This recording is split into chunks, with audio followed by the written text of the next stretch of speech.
할렐루야. 아멘. 오늘 예배 자리에 나오신 우리 성도님들을 환영하고 축복합니다. 아멘. 또 각자의 자리에서 말씀을 사모하시며 영상으로 예배에 참석하시는 성도님들도 환영하고 축복합니다. 오늘의 본문은 저와 성도님들에게 많이 익숙한 본문이죠. 예수님께서 많은 비유를 통해서 가르침을 주셨는데 그래도 그 비유들 중에서 우리에게 익숙한 비유를 꼽아보라고 한다면 그래도 우리에게 기억에 남는 비유 중 하나가 바로 오늘 본 말씀이 씨 뿌리는 자에 대한 비유입니다. 먼저는 이 시대에 수많은 목사님들이 설교를 하셨습니다. 이 본문으로. 그래서 저희에게 더욱더 익숙합니다. 그리고 또 성경을 보면은 유일하게 공간 복음에 있어서 하나도 빠지지 않고 기록된 비유가 바로 오늘 본 씨 뿌리는 자에 대한 비유입니다. 말씀을 뿌렸을 때 마음밭에 따라 달라지는 그 결과를 말씀하신 비유가 바로 공간 복음에 다 기록된 것입니다. 어떻게 성도님들의 마음밭은 좋은 밭 같습니까? 지금 나의 땅이 너무 좋아서 나의 밭이 너무 좋아서 당장에 씨앗만 있으면 그 씨앗이 쑥쑥 자라실 것 같습니까? 이 질문에 누가 자유로울 수 있을까요? 나는 씨앗만 있으면 그 씨앗이 쑥쑥 자랄 것이다 라고 그 누가 담대하게 말할 수 있겠습니까? 각자 모양은 다르지만 그 마음에 걸리는 것이 있지 않겠습니까? 오늘의 본문이 우리에게는 익숙합니다. 근데 정말 익숙한 게 좋은 것일까요? 물론 익숙한 것이 좋을 때도 있습니다. 제가 이렇게 설교를 하고 있는데 그래도 조금은 이 강단이 익숙해져서 물론 아직도 갈 길은 멀지만 맨 처음 설교를 했을 때보다는 그래도 긴장을 덜하고 이렇게 설교를 편한 마음으로 한 것 같습니다. 근데 익숙해질 것이 아닌데 익숙해진다면 이거는 나에게 익숙해져서는 안 되는데 익숙해진다면 그때는 그 익숙함이 방심으로 되는 것입니다. 그때는 그 익숙함이 나에게 독이 되는 것입니다. 말씀을 떠나서 살아가는 게 나에게 익숙해진다. 과연 이게 좋은 것일까요? 맨 처음에는 어쩌면 그 사람은 불편했을 것입니다. 내가 이렇게 살아서는 안 되는데 말씀에 비춰봤을 때 나는 내가 잘못된 것을 알았는데 나는 돌아가야 되는데 이것을 느꼈을 것입니다. 근데 그 시간이 길어진다면 그 시간이 익숙해진다면 그때는 말씀을 봐도 마음이 아무런 양심을 가치를 느끼지 않고 오히려 무감각해지는 것이죠. 나의 마음과 나의 영혼이 익숙해지는 것이 아니라 무감각해지는 것입니다.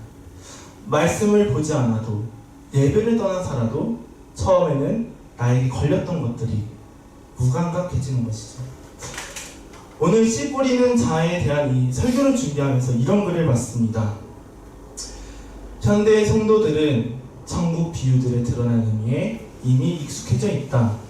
그러나 비유들에 드러난 의미에 익숙해져 있다고 해서 천국이 가까운 것은 아니다. 오히려 비유들의 의미에 익숙해져 있는 것이 이미 천국의 속성을 알고 있다고 하는 인신론적 타성과 안일에 빠뜨리는 요소가 될 수 있다. 이것은 진정 천국을 좀 더 이해하고 누리고자 하는 그 열망을 쉽게 만들 위험으로 연결될 수 있다. 이게 무슨 뜻이냐면은 내가 이미 성경을 안다고 해서 익숙하다고 해서 거기서 끝나는 것이 아니다라는 것입니다. 이 본문을 알고 익숙하는 것이랑 천국이 우리에게 가까운 것이랑은 다르다라는 의미인 것이죠. 많은 성경 지식을 가지고 있는 것이 천국을 더 많이 알고 깨닫고 있다는 것과는 다르다라는 것입니다. 성도님들은 왜 설교를 들으시나요? 성도님들은 왜 말씀을 읽으십니까? 이 시간은 단순히 지식을 쌓기 위한 시간이 아니죠. 설교 시간은 단순히 교양을 위해서 있는 시간이 아니고 강연을 듣는 시간이 아닙니다. 그러면 우리는 왜 설교를 듣고 말씀을 볼까요? 우리가 말씀을 읽고 설교를 듣는다라는 것은 나에게는 하나님의 뜻에 맞게 살 능력이 없다라는 것입니다.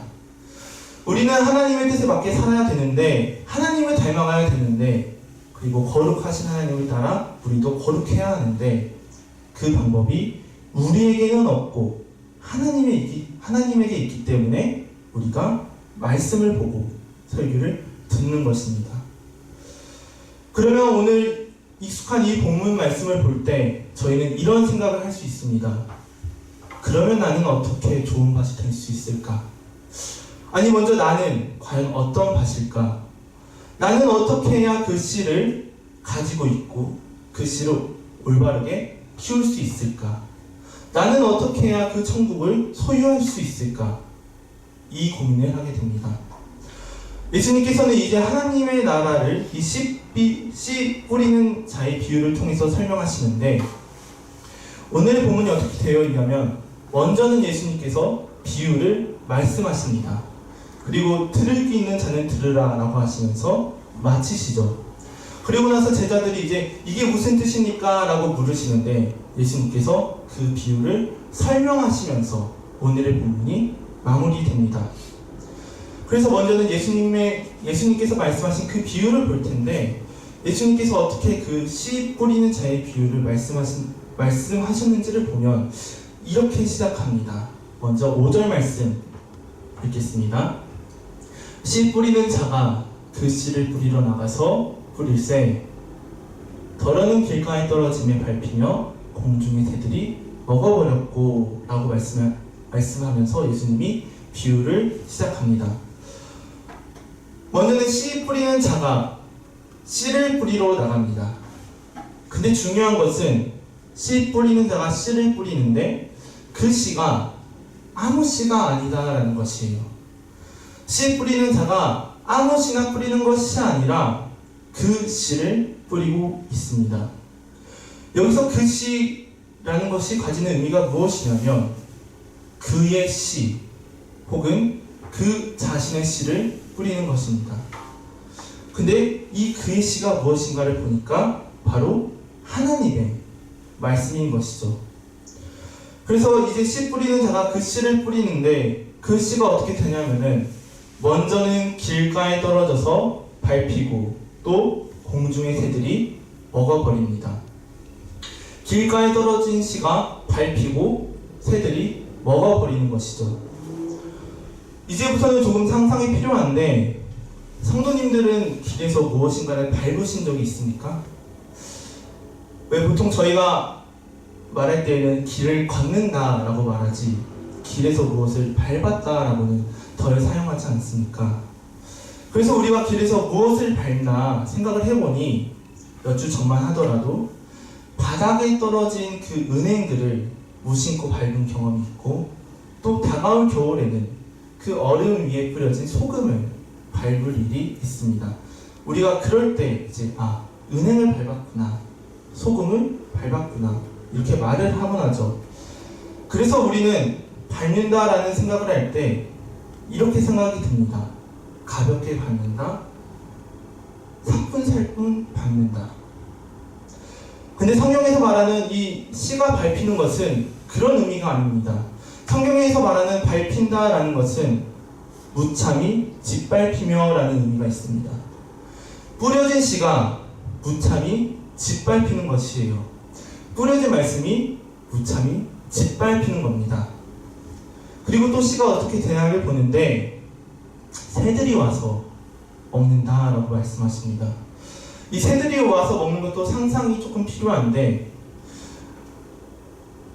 성도님들이 바닷가에서 이제 갈매기에게 이렇게 먹이를 주신 적이 있으실 텐데, 그때 갈매기들이 어떻게 먹냐면 손에 새우깡 같은 걸 들고 있으면 새들이 와서 탁 낚아채고 갑니다. 근데 성경에서 말하는 이 새들이 먹는다라는 것은 그렇게 새들이 와서 톡 해서 먹는 것이 아니라 개걸스럽게 먹는 것입니다. 씨가 뿌려졌는데 그 씨를 새들이 개걸스럽게 먹는 것이죠. 그래서 표현을 하실 때에도 새들이 먹어버렸다라고 말씀하십니다. 근데 이게 무슨 맛이냐면 길가밭입니다. 길가에 뿌려진 씨가 밟히고 먹히는 것이죠. 두 번째로 예수님이 6절에서 말씀하셨는데 더러는 바위 위에 떨어짐에 났다가 습기가 없으므로 말랐고 라고 말씀하십니다. 예수님이 비유로 말씀하시는데 두 번째는 바위 위입니다. 이것도 성도님들이 상상하셔야 되는데 이 바위는 단순히 바위만 말하는 것이 아니라 흙이 약간 덮인 바위를 생각하시는 게 좋습니다. 바위 위에 흙이 얇게 있는 그 바위. 그래서 마태와 마가는 이 부분을 흙이 얇은 돌밭, 저희에게 익숙한 돌짝밭이라고 말하기도 했습니다. 근데 그 바위 위에 떨어진 씨가 어떻게 되냐면 흙이 있어서 싹은 나지만 그 아래가 바위여서 뿌리 내리기에는 딱딱해서 뿌리를 내리지 못하게 되는 것이죠. 그래서 해에 의해서 습기가 없어서 마르게 되고 결국에는 죽습니다. 바위 위에 떨어진 씨는 뿌리를 내리지 못해서 죽게 되는 것이죠. 또 예수님께서 어떻게 말씀하시냐면 더러는 가시떨기 속에 떨어짐에 가시가 함께 살아서 기운을 막았고 라고 말씀하십니다. 세 번째로 말씀하시는 것은 가시떨기인데 먼저는 이 씨앗이 가시떨기 속에 떨어졌는데 그 씨앗이 그래도 자라기는 합니다. 근데 문제는 그 씨앗만 자라는 것이 아니라 주변을 보니 가시들도 같이 자랐다라는 것이죠. 그래서 예수님께서 뭐라고 말씀하시냐면 가시들이 자라서 기운을 막았다라고 하십니다. 여기서 기운을 막는 것이 무슨 의미냐면은 목을 잡다, 질식시키다의 의미를 가집니다. 즉 씨앗이 자라서 성장을 하기는 하지만 단순히 가시떨기가 그 성장을 막는 것이 아니라 그것을 넘어서서 씨앗의 목을 잡고 그 씨앗을 질식시키는 것이죠. 이게 가시떨기에 떨어진 씨입니다. 그리고 마지막으로 8절 말씀에서는 더러는 좋은 땅에 떨어짐에 나서 100배의 결실을 하였느니라 이 말씀을 하시고 외치시되 들을 귀 있는 자는 들을지어다. 마지막으로는 좋은 땅입니다. 밟히지도 않고 새들에게 먹히지도 않고 뿌리를 깊게 내릴 수 있고 가시가 없는 그 땅, 좋은 땅에 뿌려진 씨는 100배의 결실을 맺었다라고 말씀하고 계십니다. 누가는 단순히 100배의 결실이라고 했지만 성도님들이 아시는 것처럼 마태와 마가는 좋은 땅이라고 해서 다 똑같은 땅은 아니다. 어떤 땅은 30배, 어떤 땅은 60배, 어떤 땅은 100배의 결실을 맺는다. 그러고 나서 예수님이 말씀하시죠.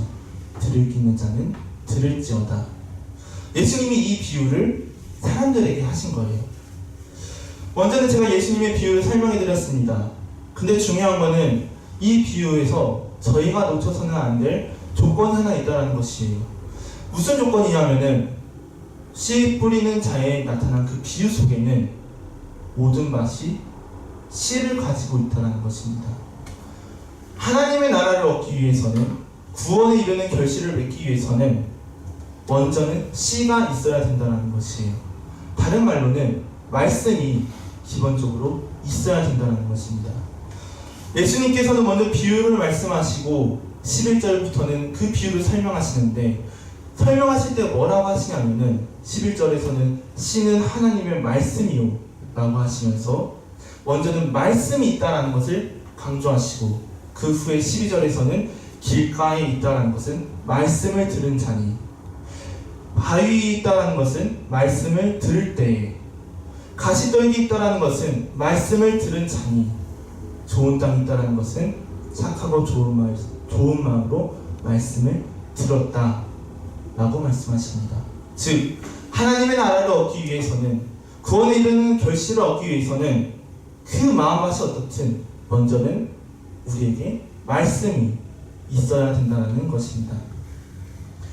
제 친구 중에 청년부 리더를 하고 있는 친구가 있습니다. 근데 그 친구랑 이제 우연히 만나서 카페에서 이야기를 했는데 친구가 같은 청년부에 속해 있는 한 누나를 말하더라고요. 그래서 무슨 이야기를 하려나 하고 들어봤는데 그 청년부에 있는 그 누나가 주일 오전 예배에 술을 마신 채로 온 적이 있다라고 말합니다. 주일 새벽까지 술을 마셔서 그 술이 다 깨지도 않는 상태로 주일 오전 예배에 왔다라고 합니다. 과연 그 누나가 얼마나 제정신이었을까요? 근데 그 누나가 친구에게 술 냄새가 나는 채로 이렇게 말을 했다고 합니다. 누구누구야, 내가 자면 너가 나 깨워줘라. 설교 시간에 내가 자면 무조건 깨워줘라. 왜 그 분은 그런 말을 했을까요? 말씀을 듣기 위해서이죠. 그분의 마음밭이 어떤지 저는 알 수 없습니다. 물론 사람의 눈으로 보기에는 솔직히 개간해야 될 것이 많은 것 같기도 합니다. 왜냐하면 그래도 예배인데 술을 마시고 오지 않았습니까? 근데 반대로 생각해보면 그 시선을 감당하고도 그 예배 자리에 온 것입니다. 그 마음이 말씀 있는 곳으로 오고자 했던 것입니다. 그 마음이 어딘가 보니까 씨가 뿌려지는 곳에 있고자 했던 것입니다. 그 마음 속에는 그리고 하나님의 말씀을 원하는 마음이 있었던 것입니다.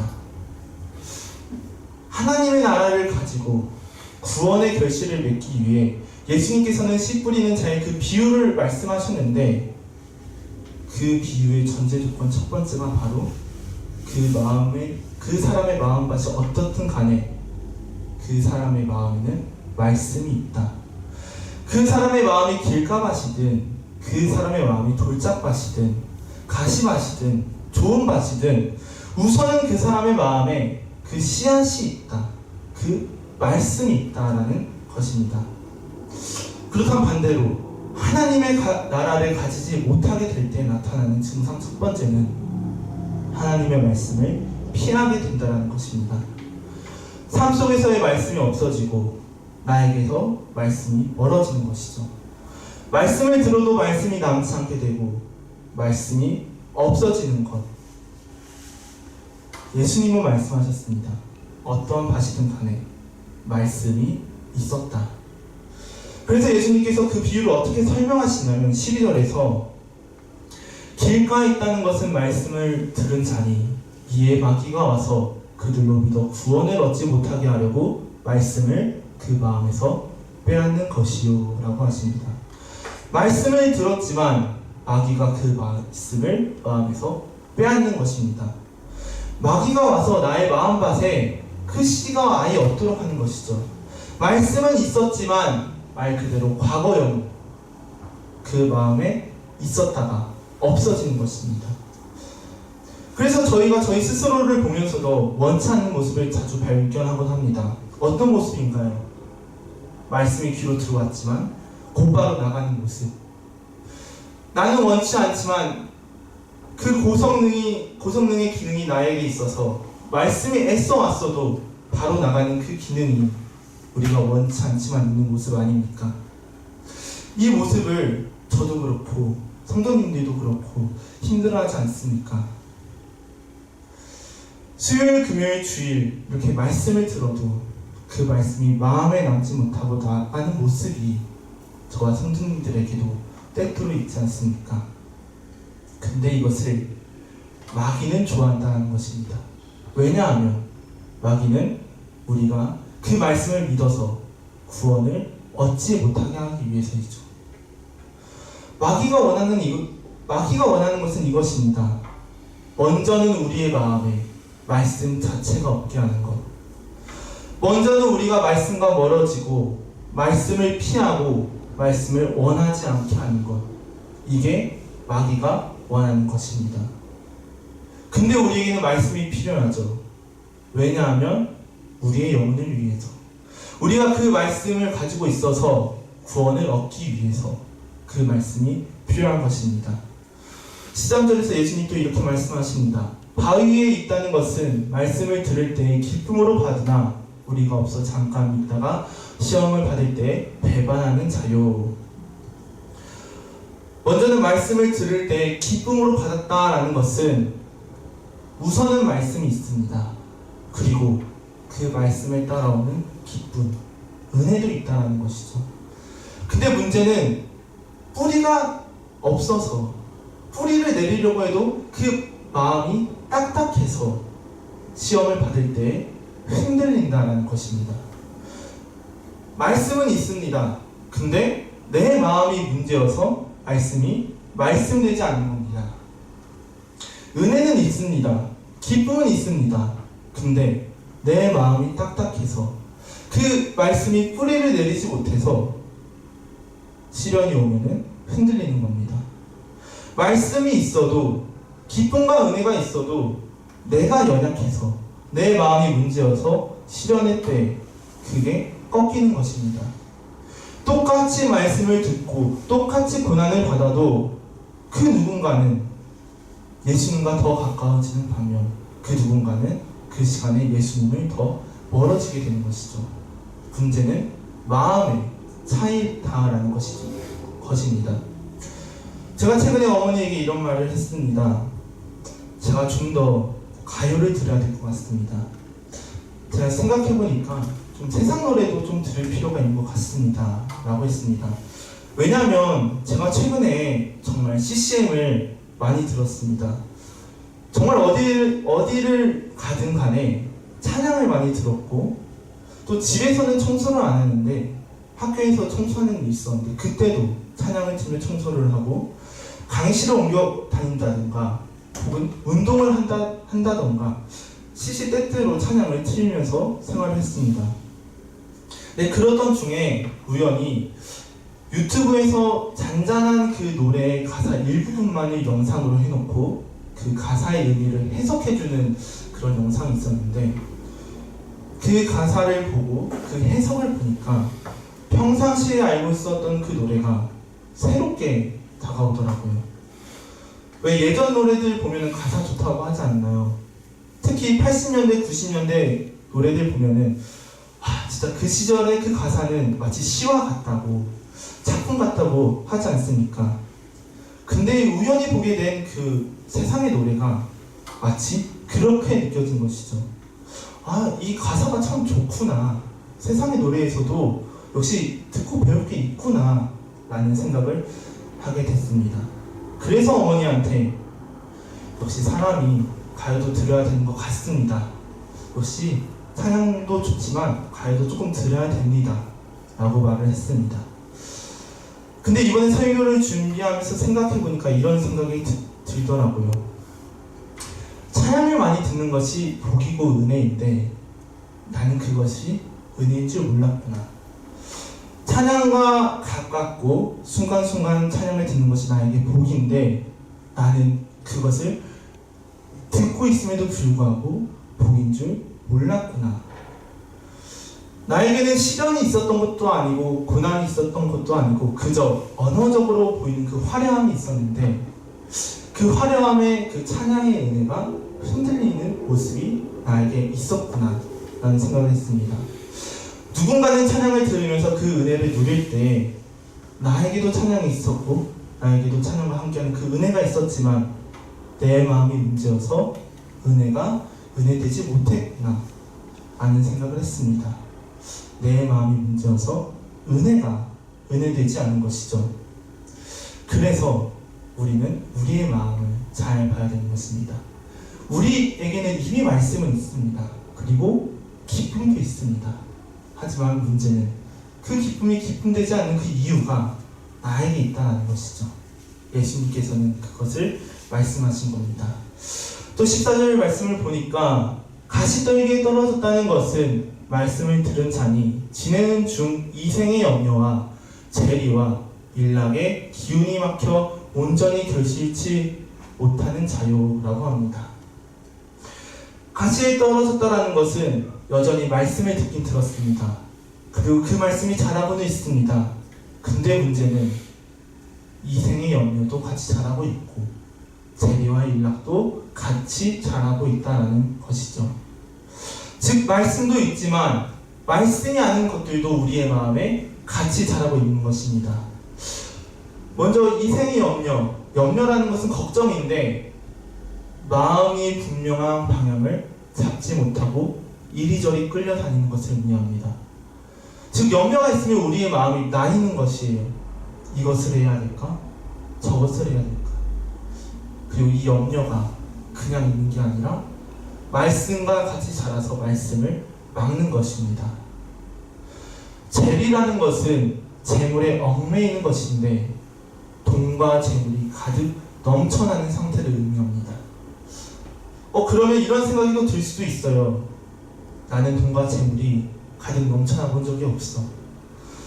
나는 재물에 얽매여 보는 게 소원이야 라는 생각을 하실 수도 있습니다.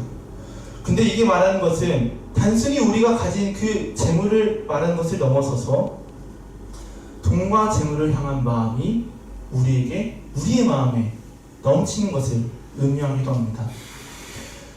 우리가 모든 것에서 자유로울 수도 없지만 특히나 자유로울 수 없는 게 바로 이 물질인 것이죠. 마지막으로 일락은 쾌락과 정욕을 뜻하는데 나의 욕심입니다. 나의 즐거움, 내가 우선됨이 말씀과 같이 자라다가 그 말씀의 기운을 막는 것이죠. 이런 것들이 말씀과 함께 자라서 나중 가서는 말씀을 완전히 질식시키고 말씀의 목을 조른다라는 것입니다. 그러면 이 말씀이 없는 것은 괜찮을까요? 이생의 염려와 재리와 일락이 아닌 다른 것들이 자라면 괜찮을까요? 그래서 마가복음을 보니 마가가 이렇게 기록했습니다. 세상의 염려와 재리의 유혹과 기타 욕심이 들어와 말씀을 막아 결실치 못하게 되는 자유라고 가시적인 밭을 설명하고 있습니다. 세상의 염려와 재리의 유혹과 기타 욕심이 말씀을 막는다. 말씀이 우리에게 있지만 매일매일 세상에서 만나게 되는 하나님이 아닌 다른 것들이 내가 결실내는 것을 막는다. 아니 더 나아가서 나의 목을 조르고 나를 질식시킨다 라고 말하는 것이 과연 이것으로부터 누가 자유로울 수 있을까요? 그럼 이 말씀처럼 걱정하지 말고 욕심 부리지 말고 세상을 즐기지 말고 암울하게만 살아가야 될까요? 어떻게 세상을 걱정 없이 즐거움 없이 욕심 없이 살아갈 수 있을까요? 예수님이 말씀하신 건 그것이 아니죠. 예수님이 말씀하신 것은 이렇게 말씀하신 겁니다. 좋은 땅에 있다는 것은 착하고 좋은 마음으로 말씀을 듣고 지키어 인내로 결실하는 자니라. 좋은 땅에 있다는 것은 먼저는 착하고 좋은 마음으로 말씀을 듣는 것이야 라고 예수님이 말씀하신 겁니다. 착하고 좋은 마음으로 말씀을 듣는다라는 것은 그 말씀을 들을 때 하나님의 말씀이 길이고 하나님의 말씀이 진리다라는 것을 알고 있어서 인정하고 있어서 예수님을 존중하고 경외하는 마음으로 말씀을 듣는다라는 것입니다. 하나님의 말씀이 아니면 나에게 생명이 없음을 알아서 내가 가지게 되는 겸손한 마음, 그 마음으로 말씀을 읽고 들어야 되는 것입니다. 우리가 성경을 보는 게 단순히 독서 때문은 아닙니다. 우리가 말씀을 읽는다는 것은 하나님, 나에게는 실력과 능력이 없습니다 라는 고백입니다. 무슨 실력일까요? 내가 나 스스로를 구원할 수 없는 그 실력. 나 스스로는 의로워질 수 없습니다. 거룩하신 하나님을 따라 나도 거룩해져야 되는데 나에게는 그럴 힘과 능력이 없습니다. 그래서 그 누구보다 거룩하신 하나님을 따라가기 위해 말씀이신 주님을 붙들어야 함을 알고 있기에 그 말씀이신 예수님을 인정하고 존중하기에 이 말씀을 읽습니다 라고 고백하는 게 저희가 성경을 읽는 것입니다. 예수님은 말씀하십니다. 착하고 좋은 마음으로 말씀을 들어야 된다. 그리고 그 말씀을 지켜야 된다. 무엇으로부터 지켜야 되냐면 세상으로부터, 마귀로부터, 나의 마음에 여전히 있는 그 새와 가시와 여전히 딱딱한 나의 마음으로부터 지켜야 되는 것입니다. 그리고 나서 말씀을 듣고 지킨 다음에는 인내로 결실해야 됩니다. 어떻게 인내하냐면은 그 결실을 바라봄으로 인내합니다. 미래에 이루어질 소망을 바라봄으로, 구원이라는 그 결실을 바라봄으로 인내하는 것입니다. 이게 예수님이 말씀하신 좋은 밭인 것이에요. 이 한절이지만 조건이 많지 않나요? 말씀을 들어야 되고 지켜야 되고 결실을 맺어야 되는 것. 근데 예수님이 말씀하십니다. 이 좋은 밭이 우리여야 한다. 우리가 이 좋은 밭이 되어서 30배, 60배, 100배의 결실을 맺어야 한다. 구원이라는 결실을 맺어야 된다. 라고 말씀하신 겁니다. 그러면 우리는 무엇을 해야 될까요? 그 밭이 좋은 밭인 것은 알겠는데 우리는 그 좋은 밭이 되기 위해 무엇을 해야 될까요? 우리는 우리의 마음을 개간해야 합니다. 나의 마음이 좋은 밭이 되도록, 나의 마음이 옥토밭이 되도록 우리의 마음을 개간해야 됩니다. 나의 마음이 길가밭 같다면 하나님을 존중하고 경외하는 그 마음으로 나의 딱딱한 마음을 깨부셔 나가야 하고, 더 나아가서는 나에게 떨어진 그 말씀을 누가 가져가지 못하도록 붙잡고자 하는 마음이 있어야 됩니다.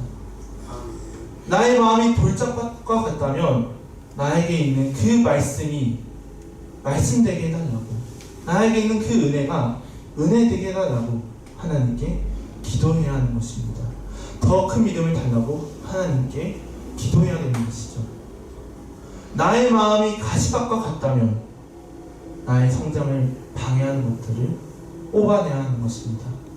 나의 그 말씀이 자라는 것을 막는 것을 제거해야 되는 것이죠.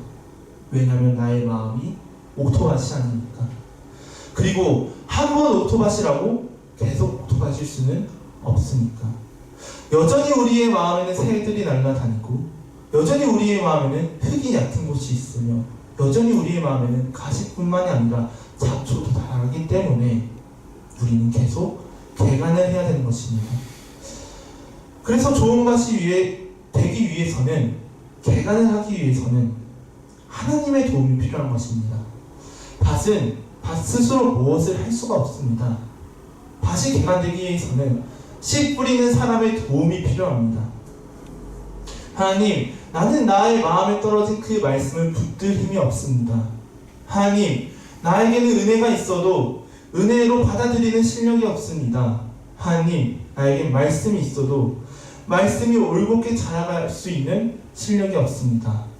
라고 하나님께 도우심을 구해야 되는 것이죠. 성경에 보면 예수님께서 우리가 열매 맺는 것을, 결실 맺는 것을 다양한 비유로 말씀하셨는데 이렇게도 말씀하셨습니다. 요한복음 15장 말씀입니다. 나는 포도나무요 너희는 가지니 저가 내 안에 내가 저 안에 있으면 이 사람은 과실을 많이 맺나니 나를 떠나서는 너희가 아무것도 할 수 없음이라. 예수님이 말씀하십니다. 우리가 과실을 많이 맺는 방법, 우리는 예수님과 함께 있어야 된다. 우리에게는 예수님의 도움이 필요하다. 우리는 예수님 안에 있어야 된다. 왜냐하면 밭인 나는 할 수 있는 것이 없기 때문에. 개간이 필요한 나의 밭이 좋은 밭이 되기 위해서는 예수님의 그 일하심이 필요하기 때문에, 예수님 없이는 나는 아무것도 할 수 없기 때문에 우리는 예수님과 함께해야 되며 우리는 예수님 안에 거해야 되는 겁니다. 저와 성도님들이 매 순간순간 예수님과 함께 하시고 예수님을 인정하고 존중하고 경외하는 마음으로 성도님들의 마음이 옥토밭이 되어서 그 누구보다 크고 그 누구보다 아름다운 신앙의 결실을 맺어가는 삶 살아가시길 간절히 바라고 축복합니다. 아멘. 찬송가 172장 찬양하겠습니다.